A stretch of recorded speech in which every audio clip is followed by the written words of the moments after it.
The Nintendo Switch was Nintendo's 9th generation video game console that was released in 2017, and to call it a massive success would be an understatement. It's currently sold over 145 million units, it's Nintendo's most successful home console of all time, and it's currently the third most popular video game console in human history. Not only was it commercially successful, but it's also one of my favorite modern video game consoles with an incredibly strong library of games. Now, there's a lot to talk about here, but to start things off, what even is this console?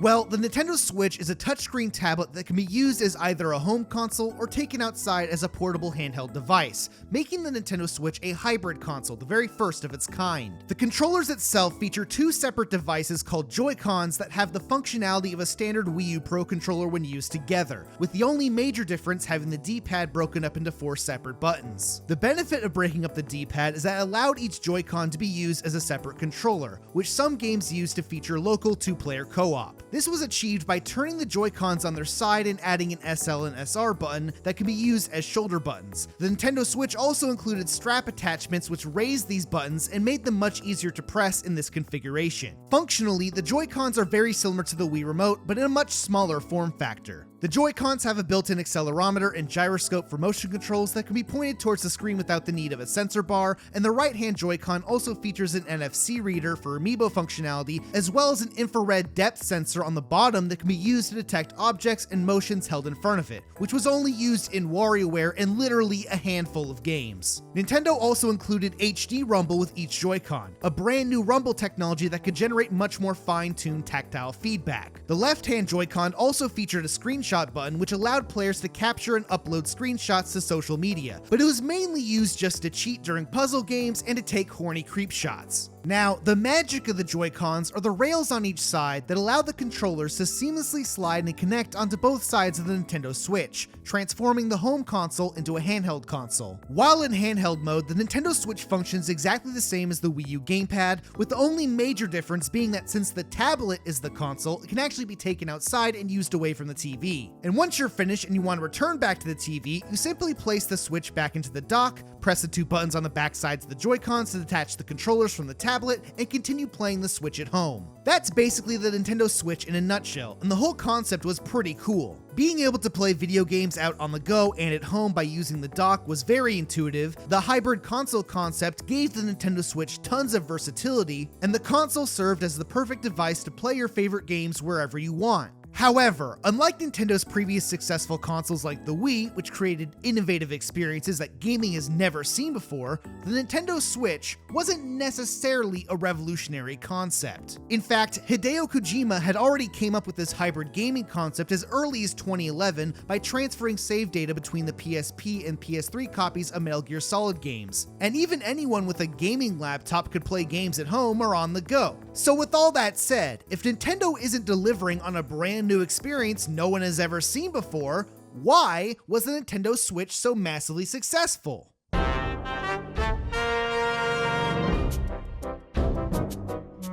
Well, to truly understand the Nintendo Switch's massive success and its origins of becoming a hybrid console, you have to first understand the complete collapse and desperation Nintendo was going through during the mid-2010s. And the story of the Nintendo Switch starts with Nintendo's previous console that very much struggled at launch and featured one of the goofiest gimmicks of all time, the 3DS. Now, the 3DS was released in 2011 around the same time as the Wii U, and almost all the same mistakes Nintendo made with the Wii U also occurred with the 3DS. In fact, the similarities and initial simultaneous failures of both of these systems during the time were frankly astonishing. Both consoles were released a year earlier than they should have been to avoid direct competition at launch from other companies. They both featured basically no games at launch, which drastically lowered their initial sales and caused Nintendo to immediately drop the prices of both systems within a year of their releases. And both systems also featured a stupid gimmick that no one really asked for. Now, the interesting thing about this situation is that despite both systems effectively starting out on the same terrible footing, the 3DS somehow managed to overcome these problems while the Wii U failed spectacularly.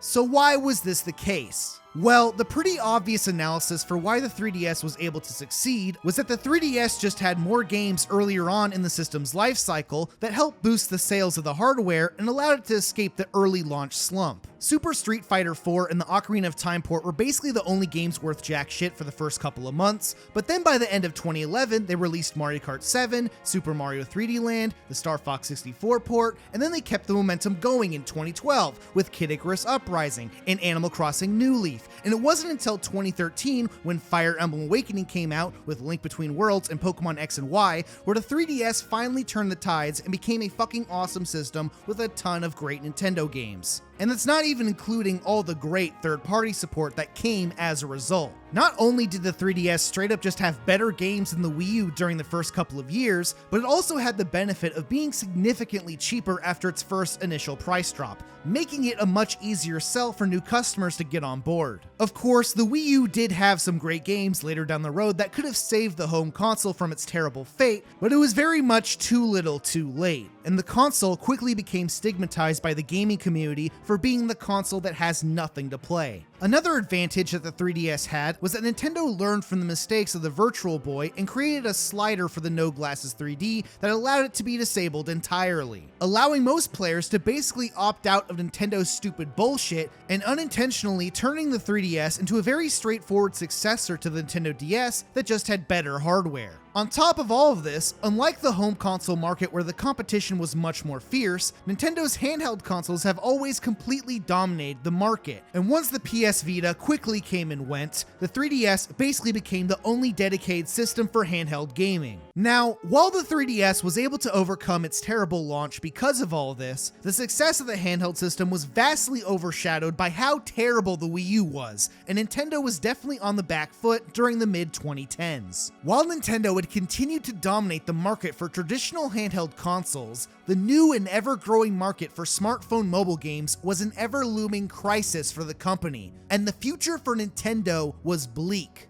After all, how could Nintendo sell their original hardware and get players to purchase their exclusive games when they're directly competing with smartphones, an even more powerful handheld device that any functioning member of society is essentially required to have? And with Nintendo becoming unprofitable as a company during this point in time, they even resorted to doing the unimaginable and capitulated to stockholders by releasing their own mobile games with their Nintendo IP by partnering with DNA, which was a major concession on Nintendo's part and a possible warning sign for bad things to come. However, to prevent any further speculation that Nintendo was basically over as a business, they also announced alongside their partnership with DNA that Nintendo was also working on developing one more console under the codename NX. Meanwhile, within months of this announcement, the president of Nintendo, Satoru Iwata, tragically passed away at the age of 55, and during the final months of his life, he oversaw the development of the NX and sowed the seeds for the ultimate direction of their next console. A console that you could take anywhere and experience with other people. A system that could not only surprise players, but also change each person's video gaming life. Iwata left behind his vision for what the NX could become, and now it was up to the rest of Nintendo to carry on his legacy.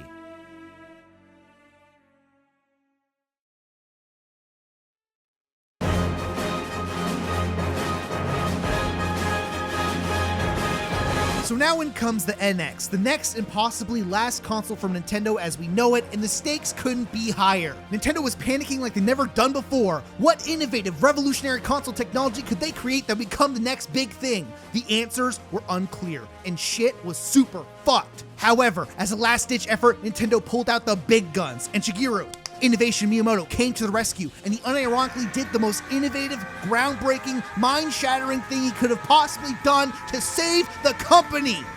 And he stepped aside. The old guard of Nintendo decided it was time for the next generation of employees to pick up the pieces. They were the ones who would solve this problem. The younger employees all came together to help figure out the best ways for the NX to become their next big console, while the old guard of Nintendo merely served as advisors who would help oversee the project and offer advice for developing the hardware. Meanwhile, with the moderate success of the 3DS and the abysmal failure of the Wii U right in front of their eyes, Nintendo were able to gain critical insight and tons of consumer feedback that I think genuinely helped them reflect and grow from their past mistakes. One lesson was very clear. Nintendo needed to have their games ready at launch, and it's entirely their responsibility to get their next console off the ground by releasing good Nintendo games. This is why their previous strategy of separating their game releases between the handheld and home console markets was starting to become an issue. Because their previous consoles were released within a year of each other and both suffered from the same exact problems, Nintendo just didn't have enough resources available to address both systems simultaneously. After all, if you release a brand new shiny Animal Crossing game on the 3DS, then that's just a great Nintendo game that now won't be coming to Wii U, and vice versa. This is why the NX hybrid console concept was such a genius idea. By consolidating their handheld and home console divisions and releasing all their games onto one system, this would make it exponentially easier for Nintendo to create a solid game library for the console that would set it up for success. Another benefit to the hybrid console concept was not only does it consolidate the software onto one device, but it also caters to all the different gaming preferences of players across the global market simultaneously. Nintendo observed that Japanese players mainly preferred playing games on their handhelds while on the go and with their friends, while Western players preferred playing games at home by themselves. So by creating the NX hybrid console, it effectively appeals to both parties by having both options available, while also opening up the door in the future for these players to eventually change their gaming habits. You see, the NX was eventually called the Nintendo Switch, not only because it physically switches from handheld to TV, but also because it would switch the way players experience gaming. Japanese players may prefer to game on the go and play multiplayer whenever they have the chance, but would they be more open to playing more massive single-player games on their TV if they could also bring it with them while commuting to work? Most American suburban kids may prefer to stay at home and play on the TV because they have no other options, but would they be more open to bringing their home console to school to play with their friends if they could? You see, the true innovation of the Nintendo Switch wasn't that it would change the way you control games with some fancy new technology, but rather it tackles a much more holistic approach by innovating the way players experience video games in everyday life. Overall, the vision for the Nintendo Switch was clear. The Nintendo Switch would become the next new console that would allow players to play everything they want, anywhere they want, with everyone. As a result, the marketing for the Nintendo Switch was immaculate. The first reveal trailer in 2016 demonstrated the hardware to the public and showcased vignettes of everyday use cases that would change players' lives. You're playing Breath of the Wild early in the morning, completely immersed in the game, but then your dog wants to go outside. So now you take your controllers and seamlessly switch over to the handheld mode and continue playing Breath of the Wild outside on a bench while your dog runs around the park. Damn, that's pretty cool. You can play a next-gen Zelda game on handheld. Meanwhile, you can also play Skyrim on the handheld mode waiting to board your plane, detach the controllers while flying on the plane and use the tablet as a small portable TV. You can get off the plane and switch back to the handheld mode during your taxi ride home, and then when you get back to your place, you can switch to the TV and use a Pro controller. Holy shit, look at all these different control options. Meanwhile, you're hanging out with your buddies, driving in the car, and while you're in the back seat, you can play local 2-player split screen while using 2 Joy-Cons. That's fucking sick. You can get home console quality split screen multiplayer while on the go. Meanwhile, after taking a break playing basketball with your friends, you can take 2 Nintendo Switches and locally play 4-player NBA 2K with 4 Joy-Cons right next to the court. Wow, that's fucking awesome. Meanwhile, you could be playing Super Mario Odyssey at home by yourself and then spontaneously bring your Nintendo Switch over to your fancy rooftop party where everyone is getting drunk, and instead play the local 2-player mode with one of your friends while everyone else watches. Okay, you're probably not doing that shit, but the technology would make it possible. Meanwhile, you could join a competitive Splatoon 2 esports team and use the Pro controller on the tablet mode and strategize with your teammates, and then head over to a massive arena with 10 billion people and switch over to the TV to play competitive Splatoon esports? Okay, bro, what the fuck is this shit, bro? No one's doing this shit. Okay, but all jokes aside, this reveal trailer fucking nailed it. Everyone immediately understood what the Nintendo Switch was. There was no confusion whatsoever. Everyone was fucking stoked. Of course, despite the good marketing strategy, this was still a very large uphill battle. After all, it doesn't matter how cool the hardware is unless there are games to play on it. And because Nintendo's most hardcore fans were previously burned by the early launches of the 3DS and Wii U, Nintendo needed to put in the extra effort to convince everyone that there will be a lot of games on the system. Nintendo tackled this issue in a very unconventional way. Instead of releasing a scheduled online presentation with a Nintendo Direct and showing off some cool games, Nintendo executives did an old-fashioned keynote presentation in front of the press, where they further demonstrated the hardware and announced future projects alongside a massive list of third-party collaborators. So now all the pieces were in play. The concept of the console was really cool. There's a lot of unique technology included with the system. There's a lot of family-friendly Wii-type games for all the casual players. They announced tons of games for hardcore Nintendo fans. The new Mario game looked great. Splatoon and Mario Kart 8 are going to be on this thing. A brand new 3D Zelda game and that goofy-ass bullshit was ready at launch. The March 3rd, 2017 launch date was secured. The third-party support is all there. Skyrim and Minecraft are on this thing. SMT5 looks cool. Octopath Traveler looks sick as fuck. EA is there. They announced stuff, someone's excited for that. Nintendo set the stage for the Nintendo Switch to become their next big console to secure the future of the company that Iwata envisioned. A company that could continue to deliver on innovative hardware for their exclusive Nintendo titles away from the cancerous, short-term, profit-seeking mobile game market. Iwata firmly held his convictions for as long as he could, and the DNA partnership established the exit ramp to pivot the direction of the company in case they failed. But the Nintendo Switch represented the true legacy of Nintendo. This console was their last opportunity to turn things around and hopefully escape mobile game gotcha prison. So, how good did Nintendo do? Well, the results speak for themselves. You always bring us the coolest new Nintendo stuff. Tonight, you're debuting the new mobile game, Super Mario Run. Super Mario Run, you know that Mario is our most iconic character. Absolutely. And for the very first time, we're bringing Mario to mobile devices, to the iPad and to the iPhone with Super Mario Run. Now, you can play this game with one hand. You don't need to. You play it with one hand. Yeah, I mean, so you tap the screen, you make Mario jump. That's it. 7 out of 10.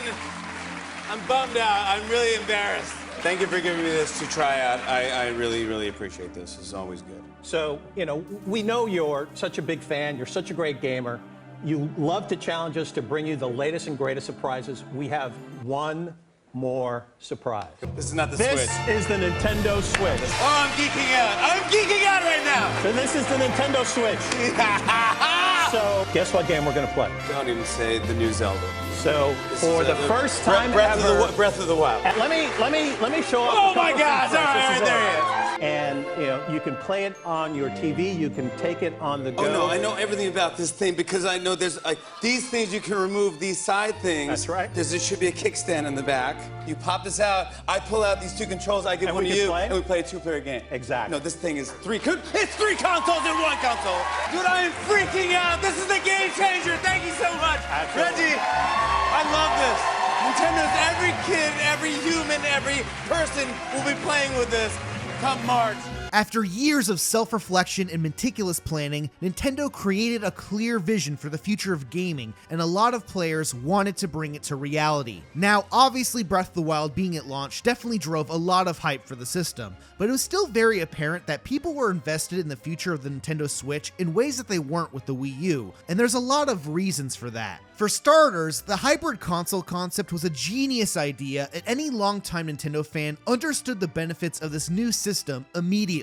Being able to play every Nintendo game that will be released in the foreseeable future on one device was mind-blowing, and this new future Nintendo is marketing to its audience was a long sought-after dream for most hardcore Nintendo fans. Long gone are the days of only playing top-down Zelda games on handheld systems and only playing 3D Zelda games on home console. Now, if you want to play every Zelda game, they'll all be available on the Nintendo Switch. That's why the Nintendo Switch is such a god-tier fucking system, because it has all the fucking games. In fact, during this transitionary period of time, Nintendo was still developing games for the 3DS, and the company was clearly a bit hesitant to fully commit to the Nintendo Switch concept in case it failed. But most hardcore Nintendo fans during the time wanted the company to dump the 3DS in the garbage as soon as possible. For example, Pokemon Sun and Moon were released on the 3DS in late 2016 after the first Nintendo Switch reveal trailer was released, and it's like, why the fuck were these games not developed as launch titles for the the Nintendo Switch. I want to play these games on a TV. Just release the same game but make it a higher resolution. Why are we still playing Pokemon games in 240p? Meanwhile, Metroid Samus Returns was released in September 2017. Like, what the fuck is this shit, Nintendo? The Nintendo Switch is already out.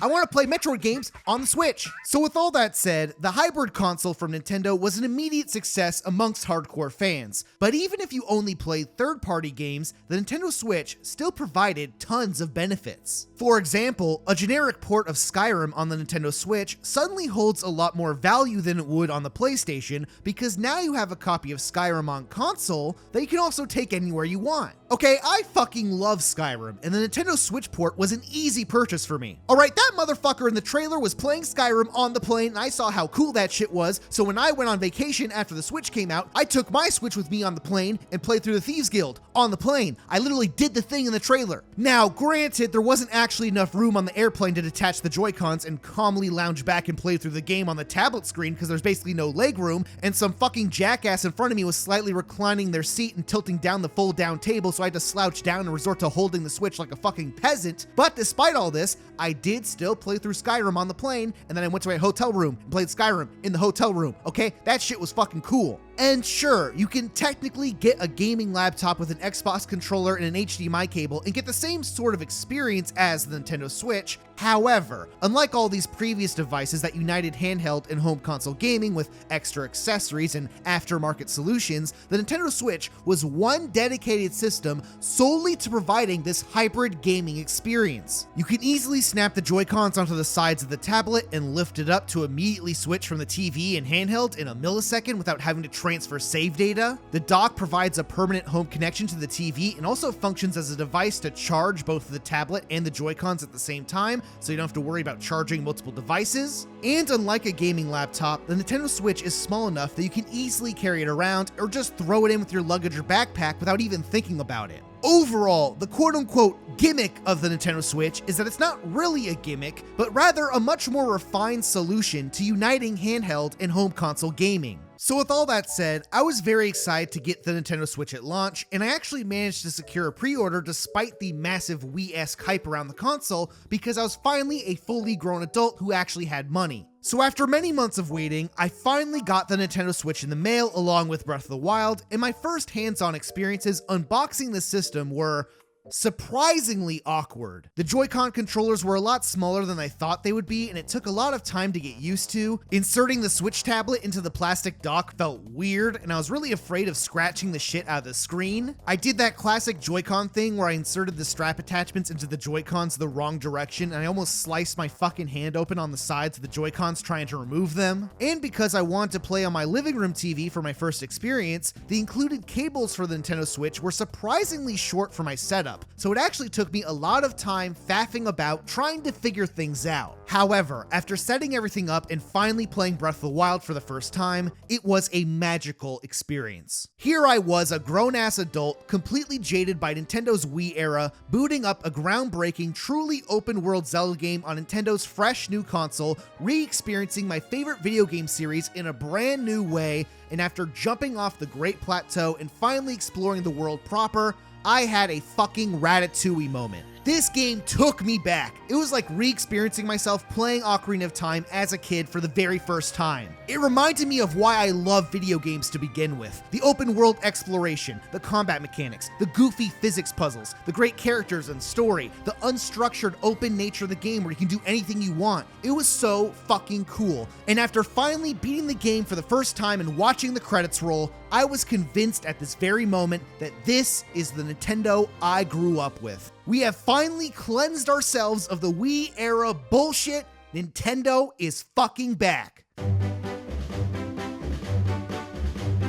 The Nintendo Switch was an immediate success overnight. It sold 2.7 million units within the first month of its release, completely exceeding their sales projections and becoming Nintendo's fastest-selling home console. GameStop reported that the Nintendo Switch had the highest attach rates of software and accessories of any device they've seen in a long time. The Nintendo Switch was on track to eclipse the sales of the Wii, and literally every single person at launch also bought Breath of the Wild as well, having a nearly 1-to-1 sales ratio with the system itself. Now, with all that said, the hardware for the Nintendo Switch wasn't absolutely perfect, and Breath of the Wild also highlighted some of the weaknesses of the system, mainly the poor performance of the hardware in areas like Korok Forest, where the game would just randomly drop down to 15 frames per second. Another glaring issue is that the additional Joy-Cons and other accessories for the system were also pretty expensive to compensate for the lower cost of the console, and that's not even mentioning the issues with the Joy-Cons disconnecting from the Switch if you're too far away, or the infamous Joy-Con drift issues that a lot of users eventually came across. However, regardless of these hardware flaws, having Breath of the Wild at launch immediately placed Nintendo in a much better position than they were with the Wii U, and the following year of game releases throughout 2017 created the foundation for the console that would set it up for success.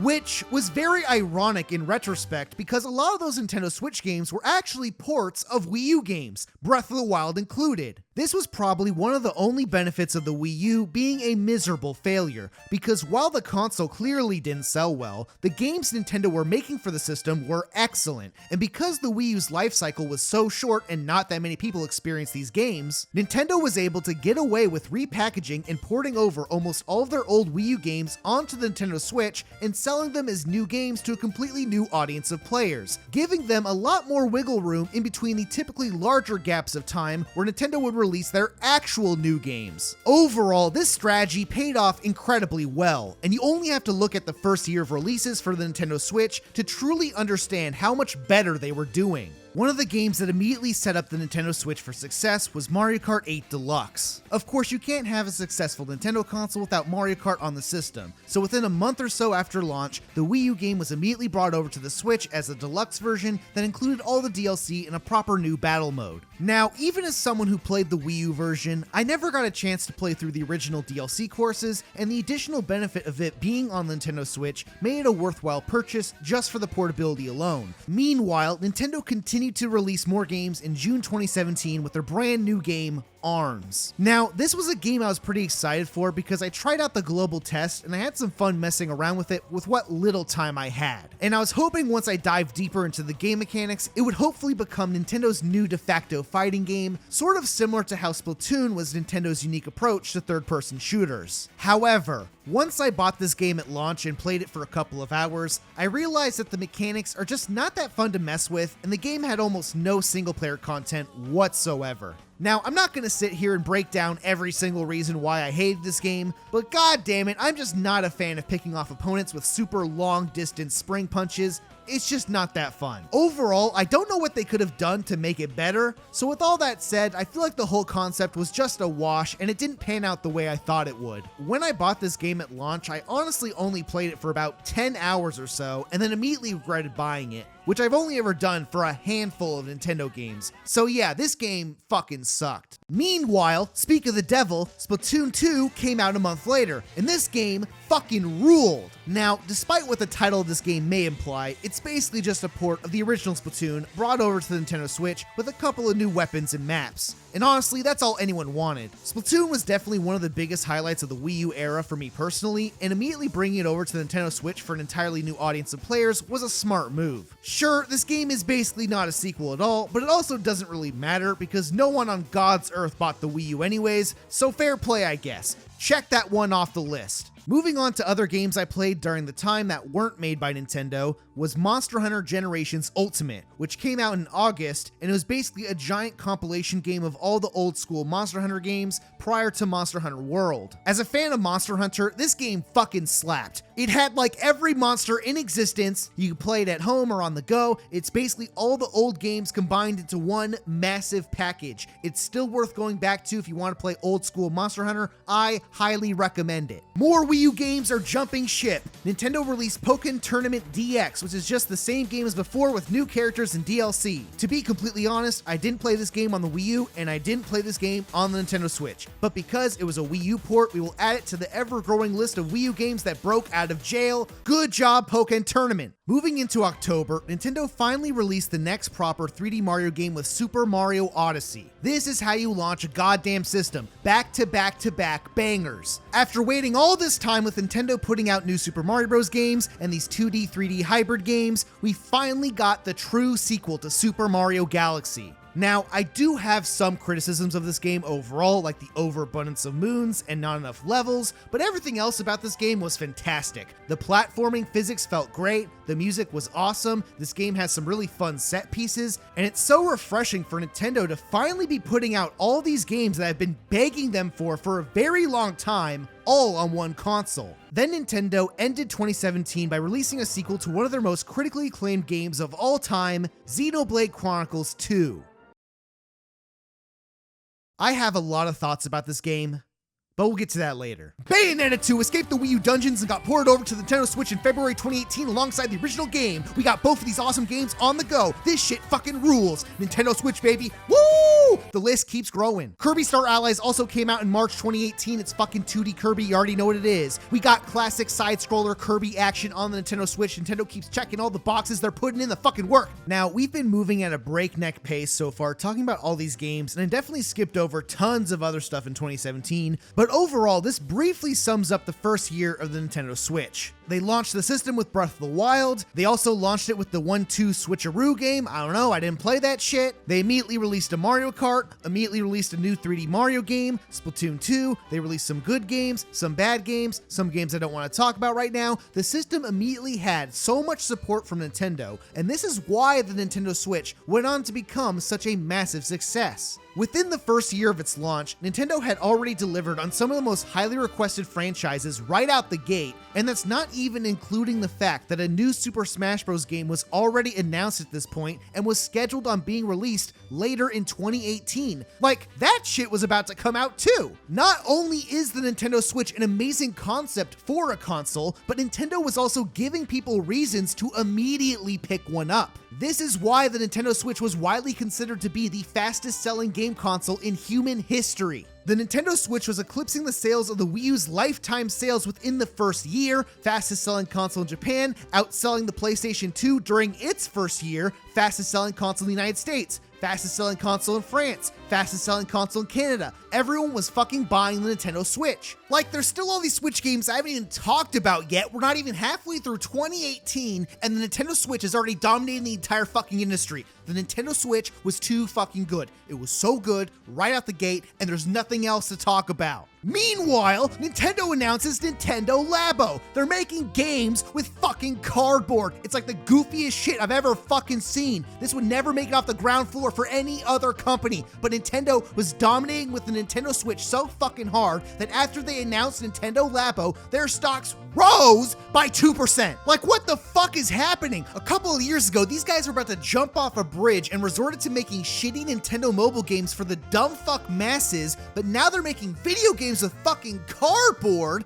and they're killing it. Shigeru Innovation Miyamoto always comes out on top. He can't keep getting away with it. So moving forward into the future, there's almost no point in even analyzing the commercial success of the Nintendo Switch. They basically recovered almost immediately. Nintendo's fine now. They're making hella money, and that's not changing anytime soon. At this point in time, Nintendo has pulled themselves out of the Wii U pit of despair. They've gained tons of third-party support as a result, and the console is basically running on autopilot, selling millions of units for the rest of its life cycle, moving forward all the way into 2025. Now, if I was only covering the overall reception of the Nintendo Switch, I could literally end the video right here. But frankly, I don't love the Nintendo Switch because it put a lot of money in Nintendo's pocket. I love the Nintendo Switch because it has tons of great games on it. In fact, I'm currently staring at a massive pile of Switch games that I've played over the past 8 years that I haven't even mentioned yet, and I feel like it would be a huge disservice to not talk about them. So to truly understand how great this system is, let's just work our way down the list year by year and sort through all these games I played, and I guess we'll branch out into different topics as we come across them.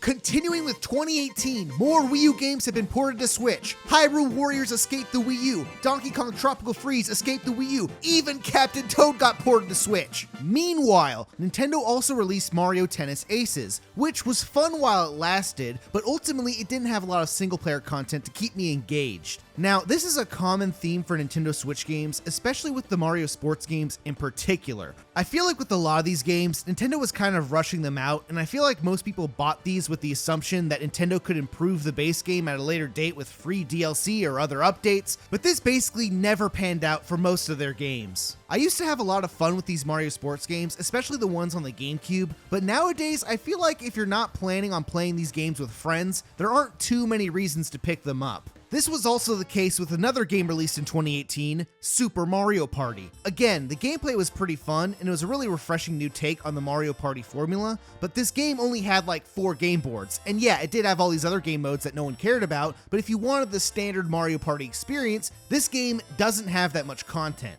Meanwhile, it's like, oh, well, Nintendo can release DLC and add more game boards and make the game better, but instead of doing that, they just released all these other Mario Party games instead and just left this game in the dust. So yeah, don't buy Nintendo games with the assumption that Nintendo could release DLC to make it better, because they will never do that. Octopath Traveler also came out in 2018, and this game was pretty cool. The turn-based combat was a lot of fun, the graphics looked fucking rad, fantastic music, and the overall structure of having 8 playable characters with their own little campaigns was a cool design decision. Although the interactions between the playable characters were strangely very minimal, and the only cohesive overarching story that connects all the 8 campaigns was hidden behind a post-game boss fight that is basically impossible to beat because 4 of the 8 characters you didn't use in your main party will be severely underleveled. Now, they did also end up releasing Octopath Traveler 2 in 2023, which basically addressed a lot of these problems and is way better. It features an entirely new cast of characters and is on a completely different continent, completely removed from the first game, and although it's technically a sequel, it's basically as much of a sequel as Splatoon 2 was. So if any of this looks cool to you, you can basically completely ignore the first game and just jump straight to the second one. Another awesome game I played that came out in 2018 was Valkyria Chronicles 4. This is basically an anime World War II game that has a pseudo-real-time turn-based combat system, and it's very similar to the first game in the series that was also ported to the Switch as well. Now, I can't talk about the quality of the other games in the series because I haven't played them, but from my understanding, these two are basically the only good ones, and if you enjoy some fun turn-based combat and enjoy any of the modern Fire Emblem games, then these games will definitely be up your alley, and you should check them out.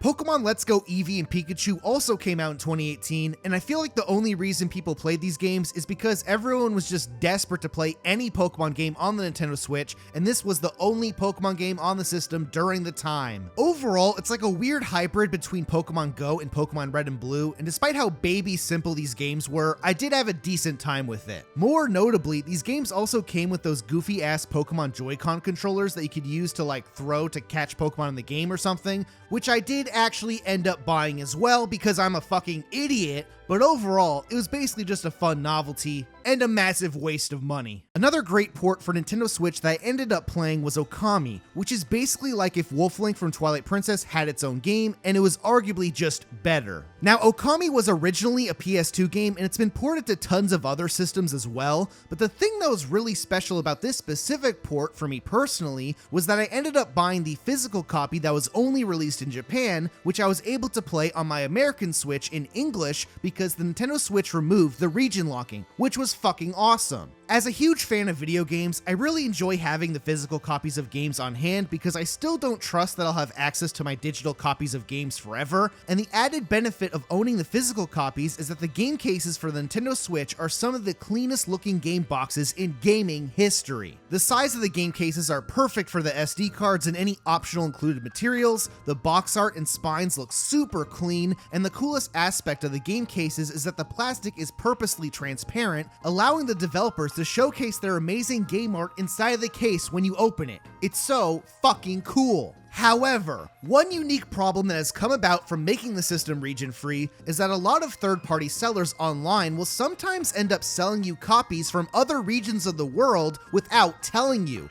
which isn't that big of a deal, except if you're someone like me who actually cares about the physical look of the game cases. Because, for whatever reason, the spines on the EU copies of Nintendo Switch games don't match the US and Japanese copies at all. It's so fucking annoying. It doesn't match with the rest of the games on my bookshelf, and it pisses me off. Meanwhile, to close out 2018, Nintendo ended the year on a fucking banger, and on December 7th, 2018, one of the greatest games of all time finally graced the Nintendo Switch and cemented Nintendo's complete dominance in the video game industry, and that game was Katamari Damacy Reroll. Katamari Damacy is one of the best games of all time. It was originally on the PS2, much like Okami, and it has one of the best soundtracks ever made. The gameplay is super fun, and the vibes are just immaculate. This game fucking rules. The sequel, We Love Katamari, was also ported over in 2023 as well, and this game was fucking fun too, although I do still prefer the original. Again, the Nintendo Switch is just getting all these classic ass games on it. It's the system that just has everything. Also, another random game came out on December 7th, 2018 as well. It's a Super Smash thing. I don't know what it is. It's got like all these characters in it or something. I don't know. I tried it out. It was okay. Again, much like a lot of games on the Nintendo Switch, it's technically a new game that's only purpose is to be the Wii U version, but just better in every single way. So although this is technically a new game, I'm still adding it to the list. Now, that covers most of the games I played in 2018, but we can't talk about this year without mentioning Nintendo Switch Online. This was the year Nintendo finally started paywalling their online services by using anything and everything they could to justify the cost, and they had so little incentives for players to purchase the service that they could only get away with charging $20 a year. Overall, the service included access to online multiplayer, cloud saves, access to a small selection of NES games,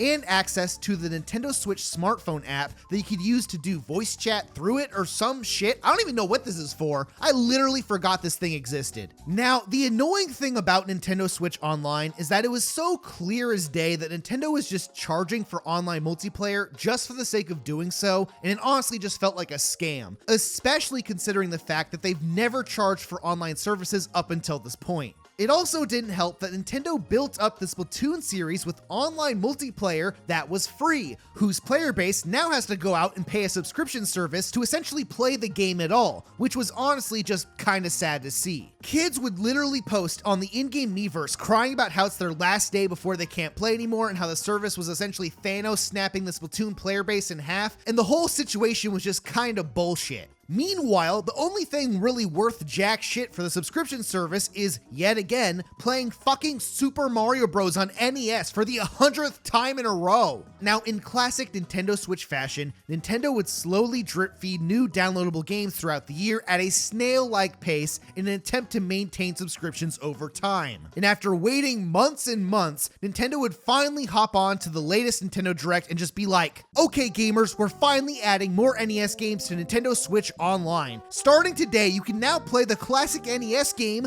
Bluebo. Like, what the fuck is this shit? Now, Nintendo did expand the service over many years by adding SNES and Game Boy games. They added the Battle Royale games, which were kind of cool. And they also created the additional expansion pack tier that would give you access to Nintendo 64, Sega Genesis, and Game Boy Advance games, and also give you access to DLC content for a bunch of first-party Nintendo titles. So with all that said, by the end of the console's life cycle, the Nintendo Switch Online service did gain more value over time that you could justify paying for it, and I do see the potential of the subscription service if Nintendo keeps expanding their game libraries with the next console. However, with all that said, the online multiplayer and cloud saves should be free. It's fucking bullshit.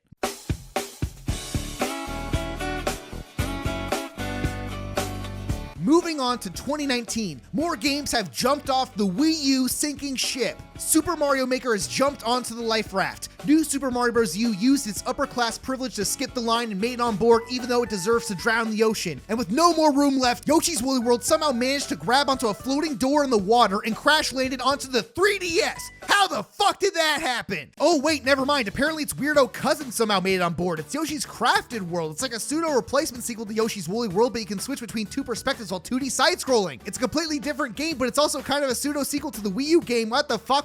Anyways, I'm adding this to the list. Fire Emblem Three Houses also came out in 2019, and this was one of the best games of the year. I dumped hundreds of hours into this game. There's tons of replayability with 4 separate story routes. Managing all your units at the school was a fun mechanic. Combat is as good as it's ever been. Fantastic characters, great music, great everything. This game was the fucking hype as shit. However, because it's on the Nintendo Switch, the game did drop frames a bit while you were exploring the school, but what else is new? They also released Fire Emblem Engage in 2023, which was sort of similar to Fire Emblem Three Houses, but for whatever reason they like quadrupled down on all the anime shit and made the main protagonist look like a VTuber for some fucking reason. And although the emblem mechanic was pretty cool, I didn't enjoy the overall story in this game as much as I did in Three Houses. And it also didn't help that a lot of the support cutscenes in this game featured the most cringe-ass anime shit of all time. Also, Yunako was the only good character in this game. Astral Chain also came out in 2019, and this game was fucking awesome. It has an amazing combat system where you're controlling yourself and your legion at the same time. There's so many fun mechanics to mess around with in this game. The female character's got a nice ass. This game has everything. In fact, this game was so good that it was able to overcome the frame rate problems of the Nintendo Switch by making the entire story about fighting monsters in the frame rate dimension. That's right, Platinum Games invented an entire story component where players would jump through dimensions and teleport into a blank, wide, empty room so you could actually fight monsters without the frame rate dropping on the Nintendo Switch. Good job, Platinum Games. Nintendo also released a remake of Link's Awakening and used a cute toy box aesthetic for the graphics, which I thought was pretty cool, although it did cause the frame rate to drop a lot on the Nintendo Switch, but what else is new? Now, what's interesting about this art style is that they also reused it for The Legend of Zelda Echoes of Wisdom, and this game was fucking awesome. Although the reused art style did cause the frame rate to drop a lot on the Nintendo Switch, but what else is new? This game was released in 2024, and this was the first mainline Zelda game where you can actually play as Zelda, and you like summon tons of objects and monsters with magic to solve puzzles and fight other monsters, and you're like boundary breaking the game by jumping over trees and using tables and shit. It was by far the most novel experiences I had with any of the top-down Zelda games. On top of this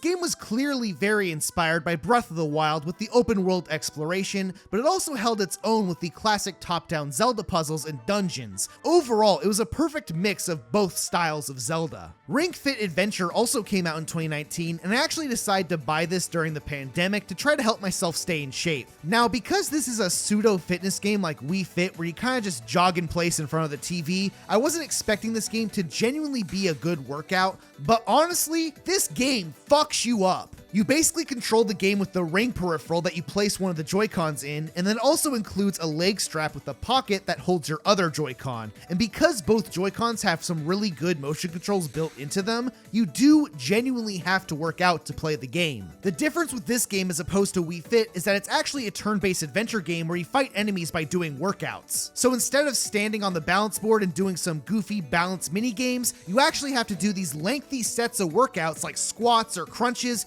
and the game will actually make you hold your positions longer to activate your muscles. Like if you're not in super good shape, this game will fuck you up and you will be dripping in sweat in less than an hour. It's honestly such a good workout that it's borderline not fun to play, which is why I never beat it. Near the end of 2019, we also finally got an actual Pokemon game on Nintendo Switch, Pokemon Sword and Shield. Now, what's funny about this game's release is that everyone was basically begging for a new Pokemon game on the Nintendo Switch, but then because of the whole National Dex controversy, a sizable chunk of Pokemon fans turned on Game Freak, and all the Pokemon games moving forward from this point in time had a lot of unnecessary drama surrounding them. Overall, I have mixed feelings on the quality of all these Pokemon games on the Nintendo Switch, but I also think that a lot of Nintendo fans had very unrealistic expectations. After all, the whole benefit of the Nintendo Switch wasn't that every Nintendo game would suddenly become these grandiose Breath of the Wild-esque experiences, but rather that we're getting these smaller, low-budget handheld games and high-quality console games on the same device. And the Pokemon series has always been some quickly thrown together low-budget handheld bullshit. I mean, as someone who enjoyed the Pokemon games on 3DS that were rendered at 240p, my only expectations for Pokemon Sword and Shield was that they would be glorified 3DS games at a higher resolution, and that's basically what we got for the most part. Now, if I'm being completely honest, the graphics actually looked pretty good overall, especially on the main routes, but the open world wild area was the only glaringly messy part of the game, which felt like a last-second inclusion to please the fans, and unsurprisingly, it had some frame rate issues. But what else is new? Moving forward, Nintendo eventually released Pokemon Brilliant Diamond and Shining Pearl in 2021, which again, Pokemon fans got upset over to artificially manufacture outrage, even though these games were by far the most bog-standard remake games of all time and were just okay. Sure, you can move diagonally and you can skip some puzzles because they didn't really think about it, but it's still pretty inoffensive. Now, the reason people are so upset at these games for seemingly no reason is mainly because of the other Pokemon game that was released during the same time, Pokemon Legends Arceus, which mechanically had some really interesting open world gameplay that the fans wanted, but it also looked like absolute dog shit. Pokemon Legends Arceus was released in early 2022, and honestly, despite how absolute jank this game was, the new capture mechanics were really cool and I had a lot of fun with it. I mean, it may be the ugliest game I've ever seen on the console, and it does have some frame rate issues as well, but this is on the Nintendo Switch. What else is new? This is every fucking game at this point. Meanwhile, the consistent outrage amongst Pokemon fans was basically never ending, and all three games were all still selling millions of copies regardless, which only made it more hilarious when Pokemon Scarlet and Violet were released in late 2022 and were by far the most jank Pokemon games of all time. However, because this vocal minority of Pokemon fans were artificially driving outrage over all these other Pokemon games that weren't nearly as bad as Pokemon Scarlet and Violet, it felt like everyone collectively decided to just ignore the outrage this time around because everyone just assumed it was Pokemon fans going overboard as usual for the fourth time in a row, despite the fact that these games actually deserved it. This was Game Freak's first attempt at a truly open world Pokemon game, and the graphical and frame rate issues were still unaddressed and honestly worse than it's ever been. The open world environment still looked pretty jank, players were losing literal hours of their lives playing these games in constant slow motion, and this was the first mainline Pokemon game that I played that legitimately had like Bethesda-esque glitches. However, with all of that said, I still played Pokemon Scarlet and Violet when it came out, and it was pretty fun. Sure, it was jank as fuck and it had a ton of frame rate problems, but what else is new? It's on the Switch. What else is new? More games escaped to the Nintendo Switch bomb shelter. Pikmin 3 escaped the explosion. Tokyo Mirage Sessions made it inside the shelter just in time. And against all odds, the Wonderful 101 reanimated from its grave and somehow gained a second life like some Harry Potter shit and defeated the Wii U before it faded off into space dust. The Dark Lord has been defeated. 2020 started off really strong with Animal Crossing New Horizons, and although I did really enjoy this game, this is the biggest example of Nintendo rushing a game out before it's finished and relying way too much on implementing DLC after the fact. Now, to be fair, because Animal Crossing is supposed to be played in real time, it does make sense for Nintendo to want to slowly release downloadable content throughout the year to keep players engaged. But at the same time, the base game at launch was missing way too much stuff, which is why a lot of people dropped off this game before even experiencing the first round of DLC. I mean, the game at launch didn't have Crazy Red, didn't have Leaf, no paintings for the museum, no Brewster, they didn't have the wetsuit, Gyroids weren't in the game, and tons of other stuff that was missing not only from New Leaf, but like every other Animal Crossing game. Now, with all the free updates and DLC that it currently has, this game is a lot better now, but it just sucks that the vast majority of players didn't get to experience that at launch. The way Nintendo drip feeds DLC like this just seems very counterproductive.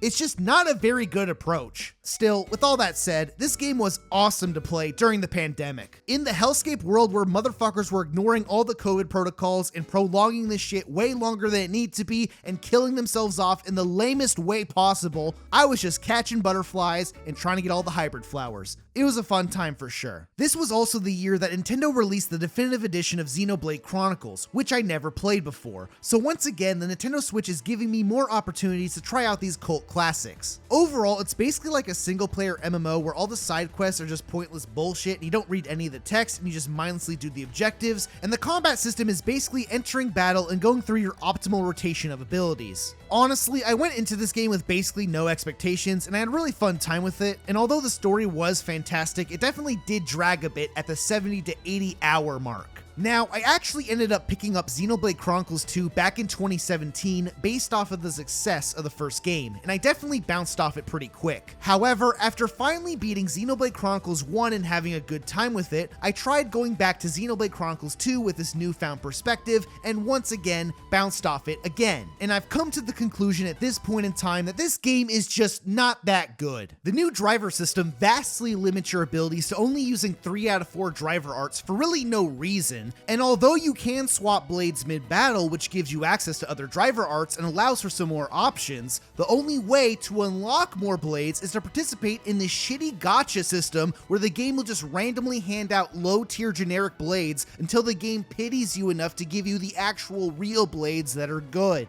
And even then, it's all just completely random as to which ones you'll end up getting. On top of that, the story is just mid as fuck. Xenoblade Chronicles 2 seems to take the classic JRPG approach of the story gets good after 30 hours, and all the characters in the game suck ass besides Nia. Meanwhile, the first game actually had a good story. They immediately established a unique world and a war between Homs and Mechon. There's a lot of mysteries and fun characters and unique plot points that make you invested. Like, what is the Monado? Why can Dunban and Shulk use the Monado and no one else can? How does that work? Meanwhile, shit's popping the fuck off. You're fighting Metalface. Main characters in your party are fucking dying. Shit's going fucking nuts. This is basically like the first 2 hours of the game. Meanwhile, Xenoblade Chronicles 2, it's like, oh, we're running out of land or something, so there's gonna be this war about it. And then Rex almost dies, but then doesn't die because he bonds with the big titty waifu, and it's like, oh, we gotta go to this tree to solve our problems. And it's like, okay, cool. So then after spending like 20 hours faffing about doing all this stupid side tangent bullshit trying to get to the fucking tree, I just stopped playing because nothing was fucking happening. So with all that said, Xenoblade Chronicles 2 is very divisive, and there's a lot of internal debate within the fan base on which game is better. I mean, on one hand, you have a cult classic Wii game with an amazing combat system with a fantastic story,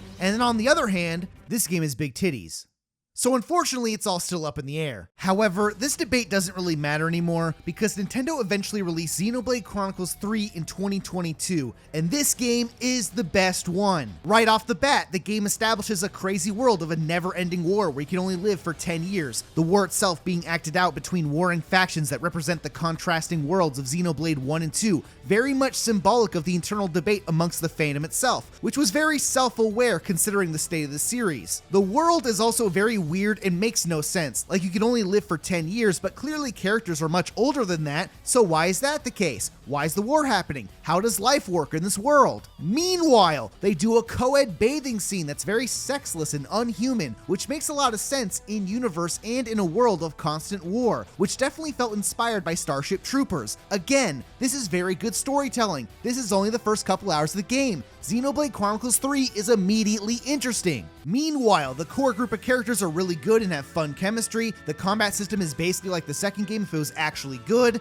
You still have limited driver arts, but there's also a job system that allows you to permanently unlock skills onto characters and swap them onto other jobs that don't have those skills. And you control a massive party of characters who you can constantly swap between so the combat never gets too stale. And the game is paced incredibly well the whole way through. And to top it all off, the boobs in this game just look better, okay? There, I fucking said, okay? We're not just haphazardly throwing around these massively oversized honkers for no reason, okay? This game has quality over quantity. There's actually some decent variety. The waifus are just better in this game. We got realistic big titties. We got different body types. We got booty and titties. Wow, killer combos. We got small titties. Ooh, Michelin star titties. Wow, sophisticated. Xenoblade Chronicles 3 is the best game in the series. This game fucking rules. Moving back to 2020, Nintendo also released Paper Mario the Origami King, which was basically just another spin-off Paper Mario game no one wanted. I actually bought this game at launch and planned on making a video about it, but I quickly realized I wasn't adding anything new to the conversation because it literally just continues the same exact problems with these spin-off Paper Mario games and nothing has changed. I think there was some combat system revolving around circles and you had to defeat all the enemies in the circle, and I remember the most important character in the entire game who basically invented origami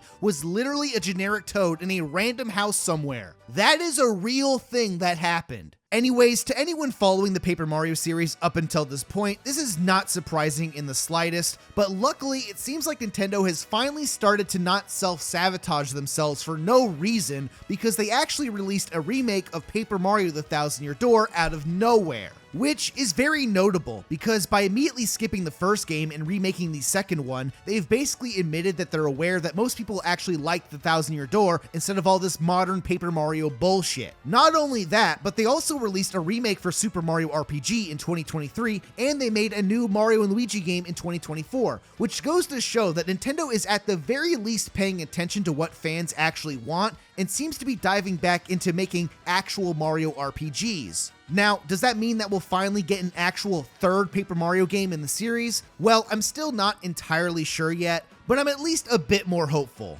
At the very least, the best thing about the Thousand Year Door remake is that I can finally look at all these dumbasses who only played the spin-off games and say, hey, dumb fucks, play this one instead. This one's actually good. For the 35th anniversary of the Super Mario series, Nintendo also released Super Mario 3D All-Stars, a collection that ports Super Mario 64, Super Mario Sunshine, and Super Mario Galaxy to the Nintendo Switch all in one package. Now, in classic Nintendo Switch fashion, there were some issues with this collection, but overall, it was still cool to have these games ported onto the system. Overall, the most egregious problem with this collection, in my opinion, was the new control scheme for Super Mario Sunshine, which for whatever reason, they barely even attempted to match the original button layout of the GameCube controller. Nintendo's modern approach to button mapping in the 3D Super Mario games seems to take this giant pussy approach where they make the A and B buttons both jump. Because I guess from their perspective, some players have a hard time figuring out which button is jump,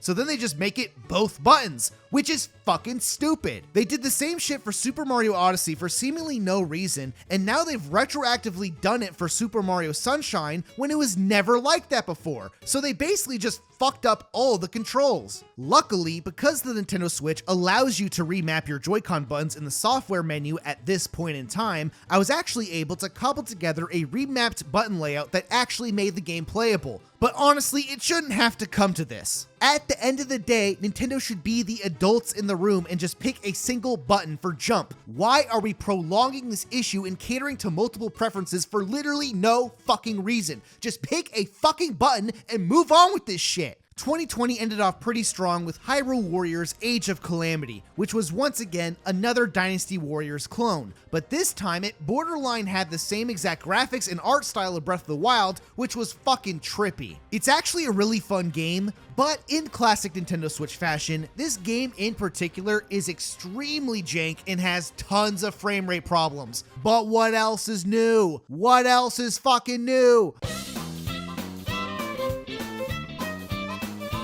Super Mario 3D World got ported over to the Nintendo Switch with Bowser's Fury, which is sort of like a new Mario game, but not really. It was pretty fun overall, and Skyward Sword somehow escaped the Wii and got normal controls. Wow, that's awesome. Monster Hunter Rise came out in 2021. This game was the fucking shit. It was basically fast-paced Monster Hunter running up walls, wire bug, crazy ass shit, killing monsters. Monster Hunter's fucking awesome. They made a new Pokemon Snap game. They finally made a new Pokemon Snap game. This is why the Nintendo Switch is the greatest console of all time. That's why it's the GOAT. They also learned from their mistakes with the Wii U and made an actual WarioWare game in 2021, but not really, because you control the characters on screen and it's kind of but it's still much better than whatever the fuck that Wii U game was. But then they followed it up in 2023 with an actual WarioWare game where you use the Joy-Cons and do goofy Wii shit, and it's very funny and goofy like WarioWare should always be. It's a fun-ass game. Meanwhile, Metroid Dread also came out in 2021. We finally got a new 2D side-scrolling Metroid game. This game's the fucking hypest shit. Shin Megami Tensei 5 also came out in 2021. I played the shit out of this game. The combat system was really good. It's very challenging and ruthless. It's a hard-ass fucking game. But the only downside is that the open world exploration had a lot of frame rate problems. What else is new? What else is new? What else is new?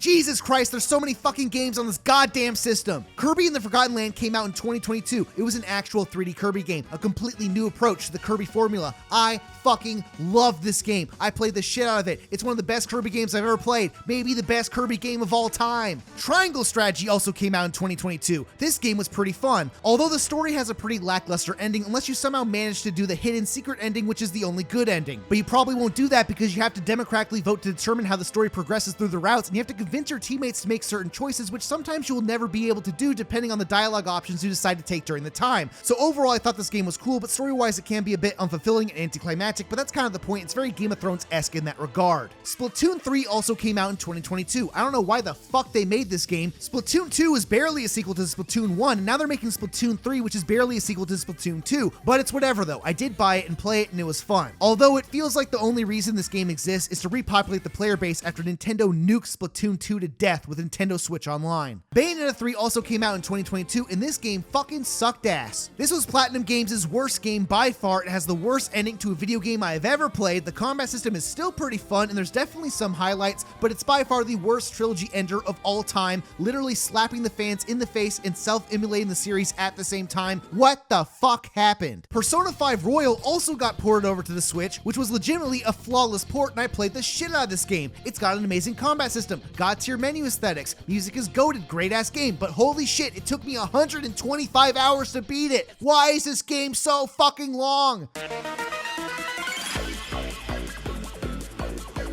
Bro, this video is never gonna end. We gotta fucking wrap this shit up. Metroid Prime Remaster came out in 2023. That's cool. I love Metroid Prime. Tears of the Kingdom also came out in 2023. Holy shit, it's basically Breath of the Wild, but just better in every single way. The world is way bigger. New cave systems, new sky islands, the rune abilities are super fun to use, great characters, fun combat, amazing ass fucking game yet again. Super Mario Wonder also came out in 2023. Oh my fucking god, it's basically like if the new Super Mario Bros. Games had a fucking soul. It's amazing how creative art style and some pretty solid game mechanics can actually go a long way. Thank God for Super Mario Wonder. This game was fun as fuck, and I love that they actually put an effort into making a 2D Super Mario game. I hope that they never make the new Super Mario Bros. Games ever again. Those games fucking suck. They made a Princess Peach game. Wow, what a classic ass game. I didn't play it. Xenoblade Chronicles X is getting ported to the Switch in 2025. I literally didn't even talk about this game in the Wii U video because I forgot it existed, but that's cool. Maybe I'll play it someday. I don't know. Add it to the list. In conclusion, the Nintendo Switch was one of Nintendo's most successful consoles of all time because it has too many fucking games on it. The console is jam-packed with just about every single Nintendo game you want to play. It's got every single Wii U game on the system worth jack shit. It's got a lot of ports of classic games from tons of other consoles, and that's not even including all the other massive Nintendo games I completely skipped over, the giant library of digital download indie games I played, and many ports of other amazing third-party games I didn't even know existed until making this video. Starting from the Nintendo 64 all the way to the Wii U, Nintendo was on an arduous journey to reclaim their old glory days of the early 90s, and the Nintendo Switch was the moment where it finally happened. Now, I've actually done videos on those previous consoles as well, and while they do represent my genuine opinions, those videos don't tell the whole story. As much as I loved the Nintendo 64 as a child, Nintendo's decision to use cartridges with low storage capacity instead of higher capacity CD-ROMs resulted in a lot of third-party developers abandoning the hardware, which ultimately placed Nintendo into the bad position that they were never able to escape from. Nintendo tried to break away from this trend with the GameCube by courting more third-party exclusives and having more powerful hardware. But because they lost their momentum with the previous generation, multi-platform games would always sell significantly worse on the GameCube, as most gamers opted to purchase the PS2 and Xbox to experience a wider selection of games and more online multiplayer experiences. After failing to lead in the industry for 2 consoles in a row, Nintendo then decided to avoid direct competition with Sony and Microsoft by expanding the video game market to a much more broader demographic of players with the Wii. And while this was very successful during the time, it was also a very unorthodox solution that shunned core gamers and didn't actually address the very real problems with the 2 previous consoles. Nintendo then attempted to capture lightning in a bottle twice and continued this trend with the Wii U, but without the immediate backing of players who purchased the Wii U, once again, failed to win over the core gaming audience at large because it had almost no games on the system. So with all that said, how did the Nintendo Switch finally address this problem? Well, the answer is pretty clear. The Nintendo Switch finally broke this trend because it became a console that non-Nintendo fans could purchase to play non-Nintendo games. And the reason Nintendo was able to accomplish this feat was by quickly building up a large customer base who purchased the system to play Nintendo games, who then went on to purchase third-party games as well. You see, the Nintendo Switch launched with some pretty good games, which as a result caused people to buy the system because the games were good, which then caused third-party developers to make more games for the Nintendo Switch because everyone is buying it, which then caused more people to buy the Nintendo Switch because there's more good games on it. And because Nintendo continued to release good games on the system, more people bought the Nintendo Switch, which then caused more third-party developers to consider porting their games to the system because more people are buying the Nintendo Switch because there's a lot of good games on the system. system. So now everyone is developing games for the Nintendo Switch because everyone is buying it, and everyone is buying it because Nintendo released some good games. Now, don't get me wrong, Nintendo did announce and release some pretty bad games on the system too, but by the time those games came out, it was too late. The Nintendo Switch was already a massive success. It didn't matter anymore. So with all that said, the Nintendo Switch is one of the best Nintendo consoles of all time. It's got good Nintendo games, it's got tons of good third-party games, you can play all these games on the TV and on handheld. The console features a wide variety of games for all kinds of gamers. It's a console that can genuinely compete with the PlayStation and Xbox while also being its own unique product. And yes, the Joy-Cons are a bit jank sometimes, and yes, there are tons of games that have dramatic frame rate issues due to the power of the hardware, but no shit, what else is new? At the end of the day, Nintendo has truly gotten their shit together, and the future is once again bright. The dark timeline where Nintendo was forced to become third-party developers for its competitors was defeated, and with the success of the Nintendo Switch, the company has finally lowered its priorities on the mobile game market and will hopefully continue making consoles and video games for the foreseeable future. Meanwhile, while I'm still waiting on news for whenever the Switch 2 is coming out, I'll at least be able to play one of my most highly anticipated games on the Nintendo Switch in 2025. We've known about this game for the entirety of the console's existence since 2017. I've been waiting literally 8 years to finally play this masterpiece on the Nintendo Switch. This game has the best first-person shooter combat, amazing puzzles, and breathtaking environments where you can conveniently roll around a ball. It's taken such a long time in development, and in 2025, the greatest game of all time will finally be released.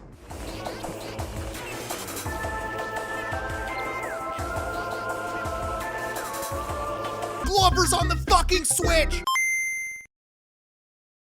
Hey, the video's not over yet. Do you guys enjoy these Nintendrone videos? Do you want me to make more of these and release maybe more than one a year? Well, maybe you should support me on Patreon. That's right, I finally started a Patreon. Maybe you guys would have known about that if you actually watched my last video where I told you guys about it, but apparently none of you guys watched that because you're all a bunch of fair weather fans who only show up for the Nintendrone videos, you pieces of shit. Anyways, I've been releasing some more experimental videos behind the Patreon for the past couple of months, and I've been having a lot of fun with it. I made a 10-minute video talking about In-N-Out. I made a 2-hour-long tier list video ranking all the Gen 1 Pokemon. The Patreon is giving me more opportunities to release more than 4 videos a year. You should check it out. I also have a Patreon Discord where we can hang out and talk about random shit. You can get access to all these videos in the Discord for only $5. $5 fucking dollars. That's it. That's literally the cost of 2 double chocolate chunk cookies at Costco. All right, that's over 1,500 calories, you fat fuck. You don't need that. Support the Patreon instead. Don't worry though, if you're broke as hell, I also started live streaming myself playing random games on Twitch, and I also started a second channel where I upload the highlights of the live streams. I recently played through some Pikmin games for the first time. It was a lot of fun. Maybe you guys would have known about that if you watched the fucking update video. Oh no, it's a Yakuza Kiwami video. I'm not clicking on it. It doesn't have Mario in it. Fuck you. Anyways, all jokes aside, thank you guys for watching. I very much appreciate it. Thank you to all the current Patreon supporters who actually watched the last video. Those are the real ones right here. Shouts out to them. Anyways, links to everything are in the video description. I'll see you later.